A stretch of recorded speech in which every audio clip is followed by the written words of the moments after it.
Hello friends, welcome back to my YouTube channel law educators. दोस्तों, मैं आशा करता हूँ आप सभी लोग अपने घर में अच्छे होंगे, सेफ होंगे और अपनी स्टडीज़ को कंटिन्यू कर रहे होंगे। इस बीच में आप लोगों के सामने अपना नेक्स्ट टॉपिक लेकर आया हूँ, वो कि related to copyright in information technology है। तो दोस्तों, बने रहिए मेरे साथ। मैं आपका विनीत।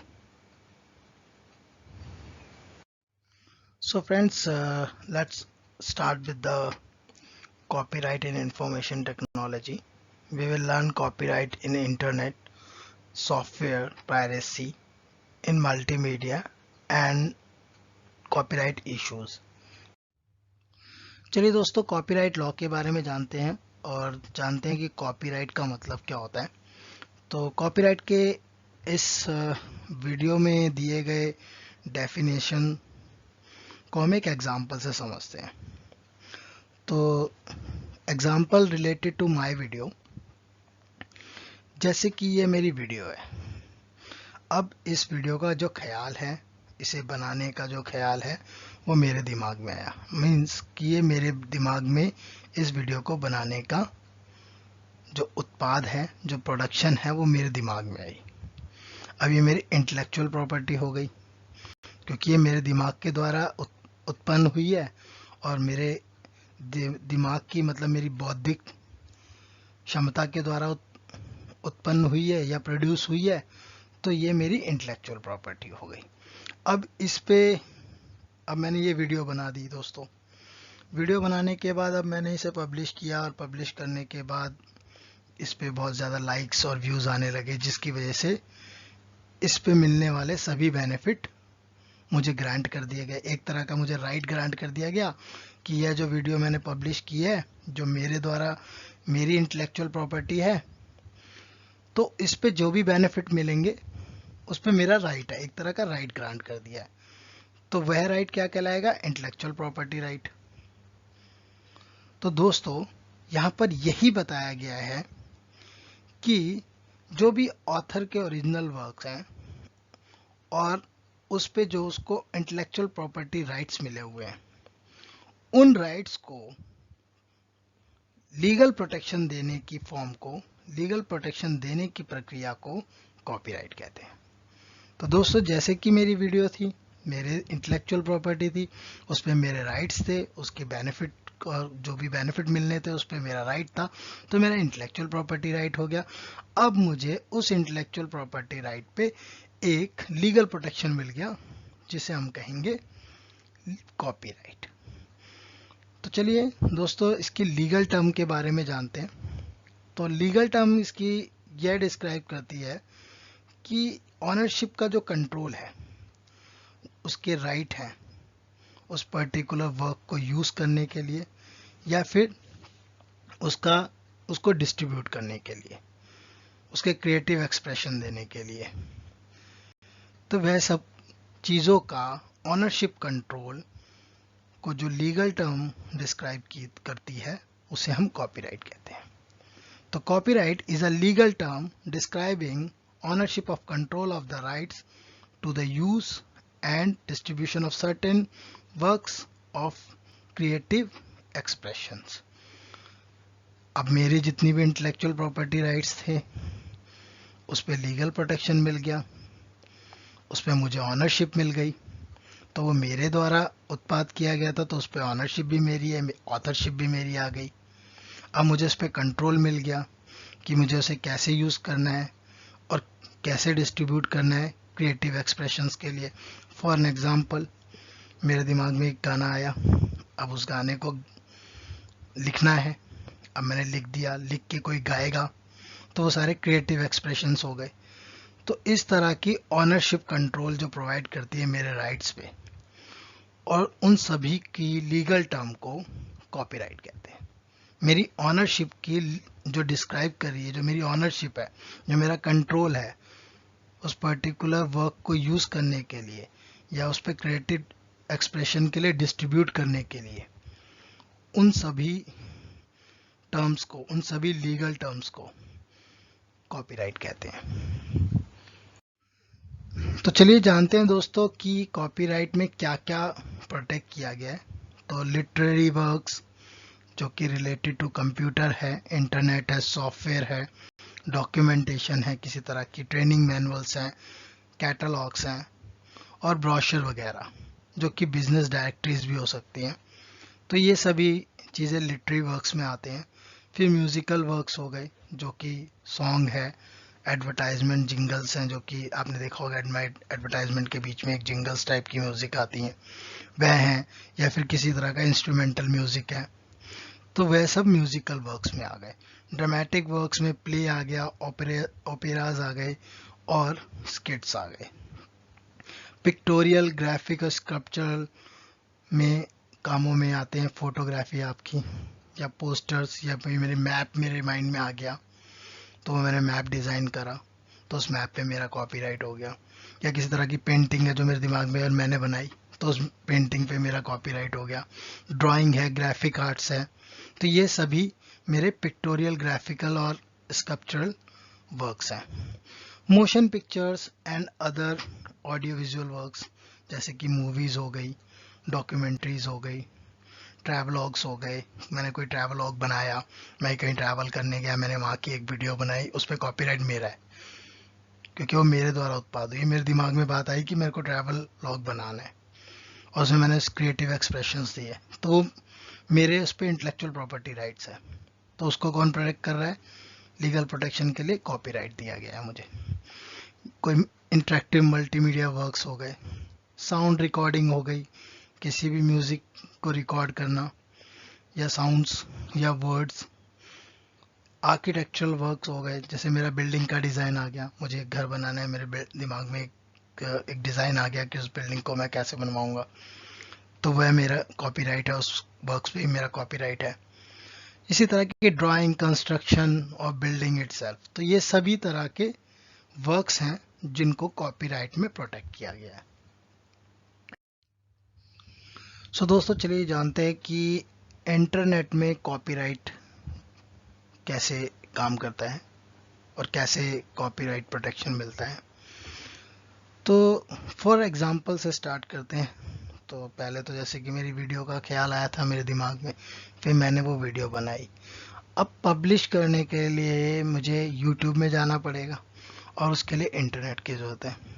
तो यूट्यूब में मैं इसे जब पब्लिश कर रहा हूँ तो वहाँ पर एक लिंक क्रिएट हो रहा है मेरी वीडियो का, वो डाउनलोड हो रही है, मेरी वीडियोस के कंटेंट जा रहे हैं और पर्टिकुलर मेरी ईमेल्स भी अपडेटेड है, उसमें ईमेल एड्रेस भी है, मेरे द्वारा अपलोड की गई पिक्चर्स भी हैं।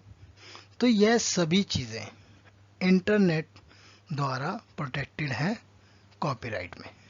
तो कॉपीराइट लॉ में ये सभी चीज़ें प्रोटेक्टेड हैं। अब यहाँ पर क्या बताया जा रहा है दोस्तों, चलिए इसके बारे में पढ़ते हैं।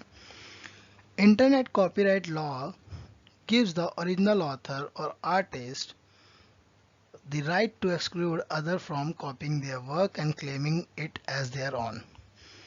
तो यह बताना चाह रहा है कि इंटरनेट कॉपीराइट लॉ ऑथर को एक राइट प्रोवाइड करता है कि वह अपने काम को कॉपी करने से लिए या किसी दूसरे व्यक्ति के द्वारा क्लेम करने किए जाने को एक्सक्लूड कर देता है। मतलब कि कोई बंदा आपके द्वारा किए गए जो काम है, जो आपके ओरिजिनल वर्क्स हैं, जैसे फॉर एन एग्जांपल मेरी वीडियो है, अब मेरी वीडियो को कोई कॉपी करने चलेगा या फिर उसे कोई क्लेम करेगा, तो जैसे ही मैं ये कॉपी को इस अपनी वीडियो को इंटरनेट पे डालूंगा यूट्यूब के माध्यम से, तो कोई इसे कॉपी नहीं कर सकता और कोई क्लेम नहीं कर सकता। ये कॉपीराइट द्वारा, इंटरनेट कॉपीराइट लॉ द्वारा प्रोटेक्ट की जा चुकी है। While online copyright protection does not protect facts, ideas, systems or method of operation, it may protect the way these things are expressed। अब फॉर एन एग्जाम्पल मेरे द्वारा दिए गए कोई आइडियाज हैं, कोई फैक्ट्स है, ठीक है दोस्तों, या फिर किसी प्रकार का सिस्टम है, या मेरा जो काम करने का मेथड है, ऑपरेशनल मेथड है, यह सब प्रोटेक्ट नहीं होंगे दोस्तों जब तक कि ये किसी रूप में एक्सप्रेस ना किए गए हों। फॉर एन एग्जाम्पल, जैसे कि मेरा आइडिया है, अब मेरा आइडिया वीडियो बनाने का दिमाग में रह गया, अब मैंने इसे एक्सप्रेस नहीं किया, इसे बनाया नहीं किसी तरह से, किसी वे से, तो ये प्रोटेक्ट नहीं होगा। मेरे आइडियाज़ प्रोटेक्ट नहीं होंगे, मेरे फैक्ट्स प्रोटेक्ट नहीं होंगे, मैं सिस्टम का यूज़ कर रहा हूँ वो प्रोटेक्ट नहीं होगा, या मैं किस प्रकार का मेथड यूज़ कर रहा हूँ इसे बनाने के लिए, तो वो प्रोटेक्ट नहीं होंगे। प्रोटेक्ट क्या होगा? जो मेरा कंटेंट है, जो मेरा वर्क है, जो मैंने एक्सप्रेस कर दिया है, जो मेरी वीडियो मैंने यहाँ पर अपलोड की है, यह इंटरनेट के लॉ द्वारा, इंटरनेट कॉपीराइट लॉ द्वारा प्रोटेक्ट है। The internet has been characterised as the largest threat to copyright since its inception. जब से इंटरनेट आया है तब से जो कॉपीराइट का थ्रेट है वो बहुत ही बड़ा थ्रेट है, लार्जेस्ट थ्रेट है कॉपीराइट का, क्योंकि जो इंटरनेट है वो बहुत ही बड़े लेवल पे इंफॉर्मेशन है, इंटरनेट पे बहुत ही वास्ट लेवल पे इंफॉर्मेशन रहती है, तो यहाँ पर जो कॉपीराइट की डिग्री प्रोटेक्शन है वो भी बढ़ जाती है। तो जैसे कि आप देखेंगे, फॉर एन एग्जांपल, अब इंटरनेट में किस तरह के कॉपीराइटेड वर्क्स होते हैं। फॉर एन एग्जांपल, जैसे कि किसी प्रकार का लिंक, अब हमने कोई काम किया, यूट्यूब पे अपलोड किया या इंटरनेट पे अपलोड किया, वहाँ पे मेरा एक लिंक है, मेरा पेज है, मेरा कंटेंट है, मेरी वीडियोस हैं जहाँ पे अपलोड हो रही हैं पब्लिश के लिए। मेरी वीडियोस में जो मेरे ये लोगोज हैं, जो मेरी पिक्चर्स मैंने इस पे अपडेट की हैं इंटरनेट पे, उन सभी पे मेरा कॉपीराइट है, उस पे उन सभी चीज़ों पे मेरे कॉपीराइट दिए गए हैं। तो यही बताने की कोशिश किया है कि नेट पे जो इंटरनेट है उसमें लगभग सभी चीज़ें कॉपीराइट होती हैं, एक्सेप्ट आपके आइडियाज़, आपके facts, systems, method of operation, until ये एक्सप्रेस ना किए गए हों, जब तक कि एक्सप्रेस ना हो। मतलब आपके सोचे हुए आइडियाज़ और सिस्टम्स, मेथड, जो भी ऑपरेशन है, काम करने का तरीका, उन सबको कॉपीराइट नहीं दिया जा सकता इंटरनेट में, जबकि आपने उसे एक्सप्रेस ना किया हो इंटरनेट में। So friends, let's understand the software piracy and how we copyright in softwares. So before starting this, we have to understand what is the meaning of software. So software is the kind of command, it's a kind of program which is given as an instruction in a language that computer understand. तो software एक तरह का programme है जो कि computer को instruction देता है जिस लैंग्वेज में वो कंप्यूटर उसे अंडरस्टैंड कर सके। फॉर एन एग्जांपल, एक माइक्रोसॉफ्ट विंडोज़ है, एक सॉफ्टवेयर है, जब तक माइक्रोसॉफ्ट विंडोज़ इंस्टॉल नहीं होगी तो कंप्यूटर वर्क नहीं करेगा।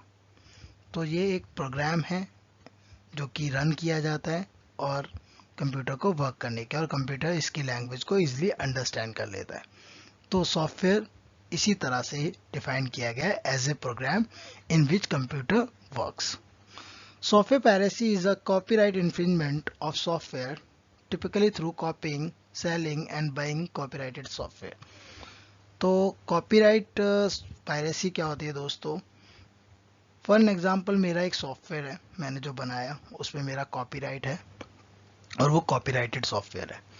अब विदाउट माय परमिशन इन्फ्रिंजमेंट कैसा होगा? बिना मेरी परमिशन के कोई उसे कॉपी कर ले या उसे बेच दे या उसे कोई खरीद ले, मेरे कॉपीराइटेड सॉफ्टवेयर को, जो कि विदाउट माय परमिशन, मतलब मेरी कॉपीराइट का इन्फ्रिंजमेंट करते हुए मेरे सॉफ्टवेयर का, उस पर्टिकुलर इन्फ्रिंजमेंट को, उस कॉपीराइट इन्फ्रिंजमेंट को सॉफ्टवेयर पायरेसी कहते हैं। जो मेरे सॉफ्टवेयर को विदाउट मेरी परमिशन के चुरा ले, कॉपी कर ले, सेल कर दे, बेच दे, उस सभी इन्फ्रिंजमेंट को, कॉपीराइट इन्फ्रिंजमेंट को सॉफ्टवेयर पायरेसी कहते हैं। In India, software can be protected under the Copyright Act 1957 under the provisions. तो जो कॉपीराइट एक्ट है 1957, उसके प्रोविजंस में भी सॉफ्टवेयर को प्रोटेक्ट किया गया है। Computer software is protected as a literary work. तो साहित्यिक कामों में भी इसको प्रोटेक्शन मिली हुई है, जैसे कि आपने पहले भी पढ़ा था, हमने जब स्टार्ट किया था कॉपीराइट लॉ, तो कॉपीराइट लॉ में एक्ट में ही डिफाइन किया गया है, उसके सेक्शन 2O में दिया गया है ये। तो आप वहाँ से देख सकते हैं कि लिटरेरी वर्क को एज ए सॉफ्टवेयर, जो कंप्यूटर सॉफ्टवेयर है, उसे as a literary work protected किया गया है। In India, the intellectual property right of computer software is covered under the copyright law. तो इंटेलेक्चुअल प्रॉपर्टी राइट है जो कंप्यूटर सॉफ्टवेयर का, उसे भी कॉपीराइट लॉ में जो है कवर्ड किया गया है। तो प्राइवेसी बेसिकली 3 टाइप से होती है, सॉफ्ट लिफ्टिंग, सॉफ्टवेयर काउंटरफिटिंग और अपलोडिंग डाउनलोडिंग। तो दोस्तों इनके बारे में हम अपनी नेक्स्ट वीडियो में ब्रीफ में पढ़ेंगे। और मूव करते हैं अगले टॉपिक की तरफ। चलिए दोस्तों पढ़ते हैं कॉपीराइट इन मल्टीमीडिया के बारे में, जिसमें कुछ इम्पॉर्टेंट चीज़ें हैं, बस आप उन्हीं को ही ध्यान में रखिएगा, क्योंकि ज़्यादा कुछ मल्टीमीडिया कॉपीराइट में अवेलेबल नहीं है। तो जो मल्टीमीडिया वर्क है और जिसमें ऑथरशिप है वो 2 या उससे अधिक मीडिया में है। Means a multimedia work combines authorship in 2 or more media, कि किसी प्रकार का कोई मल्टीमीडिया वर्क है किसी के द्वारा और उसका जो वर्क मल्टीमीडिया वर्क पे जो ऑथरशिप है वो 2 या 2 से अधिक मीडिया पे है। तो जनरली मल्टीमीडिया वर्क जो होते हैं वो इंस्ट्रक्शनल होते हैं। फॉर एन एग्जांपल जैसे कि टेक्स्ट हो गए, इमेजेस हो गई, आर्ट हो गई, साउंड्स हो गए, एनिमेशन हो गई, सिनेमेटोग्राफी और कोरियोग्राफी हो गई। तो मल्टीमीडिया वर्क जो है उसमें अलग अलग कॉपीराइटेबल एलिमेंट्स होते हैं, मींस सेवरल कॉपीराइटेबल एलिमेंट्स होते हैं, जो कि यूजुअली इसमें इंक्लूड होता है मोशन पिक्चर एलिमेंट और ऑडियो विजुअल एलिमेंट और sound recording elements. So for the purpose of copyright registration, तो मैं आपको दोस्तों ये इसलिए बता रहा हूँ क्योंकि जब कॉपीराइट रजिस्ट्रेशन कराते हैं मल्टीमीडिया का, तो वहाँ पे ये आइडेंटिफाई करना इम्पॉर्टेंट हो जाता है, इन सेपरेट कॉपीराइटेबल एलिमेंट्स को आइडेंटिफाई करना इम्पॉर्टेंट हो जाता है। तो जब भी किसी मल्टीमीडिया वर्क का को कॉपीराइट कराते हैं, कॉपीराइट रजिस्ट्रेशन कराते हैं, तो इन सभी एलिमेंट्स को सेपरेट करके आइडेंटिफाई करना होता है कि किस किस चीज़ का कैसे कैसे कॉपीराइटेबल या कॉपीराइट रजिस्ट्रेशन कराना है। ये ऑलरेडी इंडियन कॉपीराइट एक्ट 1957 में प्रोटेक्टेड है। हमने सेकंड टॉपिक में पढ़ा था what is protected in copyright law. तो वहाँ पर हमने देखा था कि motion picture elements, audio visual, sound recordings, musics, ये सभी चीज़ें जो हैं कॉपीराइट लॉ के अंदर प्रोटेक्टेड है। तो दोस्तों लास्ट में हम जानते हैं कि कॉपीराइट से रिलेटेड जो इश्यूज हैं इंडिया में उनके बारे में। तो जो कॉपीराइट से रिलेटेड इश्यूज हैं, कॉपीराइट इश्यूज हैं, जो कॉपीराइट के मुद्दे हैं, वो 3 कैटेगरी में बांटे गए हैं इंडिया में। पहली कैटेगरी वह कैटेगरी है जिसमें कि कंप्यूटर प्रोग्राम, डेटाबेस और मल्टीमीडिया वर्क के नए सेट के मुद्दे हैं। किसी नए कार्य, कोई नया सेट ऑफ कार्य है जो न्यू सेट्स को डिफाइन किया गया है, उन सभी सेट्स ऑफ वर्क से रिलेटेड इश्यूज हैं। दूसरा इशू है कि डिजिटल मीडिया के द्वारा पब्लिक में काम को रिप्रोड्यूस करना, डिस्ट्रीब्यूट करना और उसको कम्युनिकेट करना, इस प्रकार के मुद्दे आ जाते हैं। तीसरा है issues relating to management and administration of copyright in the digital environment. तो डिजिटल एनवायरनमेंट में जो कॉपीराइट से रिलेटेड जो मैनेजमेंट है और जो प्रबंधन है वहाँ का, उससे रिलेटेड भी इश्यूज इंडिया में होते रहते हैं, उससे रिलेटेड भी मुद्दे आते रहते हैं। Friends, today's topic is completed here and I hope you understand this topic, and please stay safe at home and keep supporting my YouTube channel. Thank you once again. Stay safe.